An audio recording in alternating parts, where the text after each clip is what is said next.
You're still watching Gist Nigeria from the BBC and Channels Television.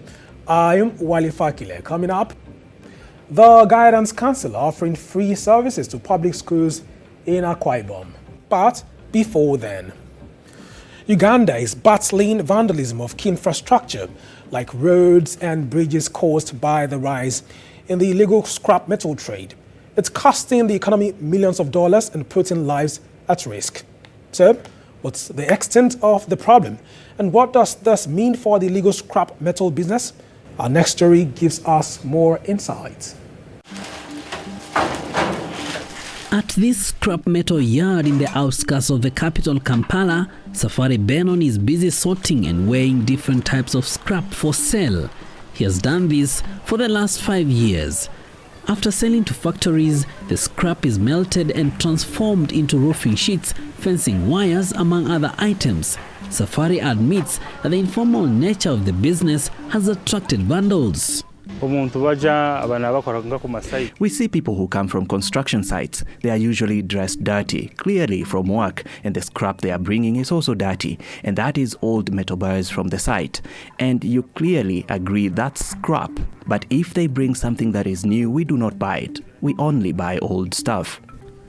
Police regularly check stores such as his to ensure they do not sell items carted off from bridges and roads.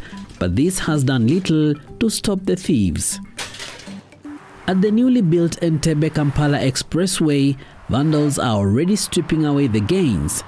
The chain-link fence meant to secure the high-speed road from encroachment by people and animals has been stolen.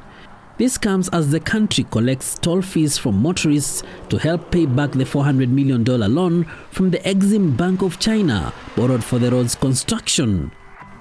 The country's roads authority says it's losing about $13 million worth of infrastructure annually to vandalism and accidents.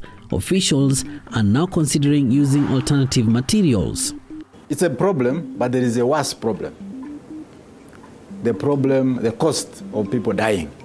Vandalism of high-voltage electricity lines has also become rampant, posing a challenge to Meme Uganda, the country's largest electricity distributor. The biggest cost is actually the cost of non-supply, because when one line goes off, imagine there are hospitals there that go off, there are schools that go off, the security infrastructure that goes off, and people who are conducting their business that depends on power. Uganda exported metal scrap worth over $600,000 in 2020, and whereas the trade is offering employment to many and helping in recycling, calls are being made for increased surveillance and punitive fines and jail terms for those vandalizing government infrastructure.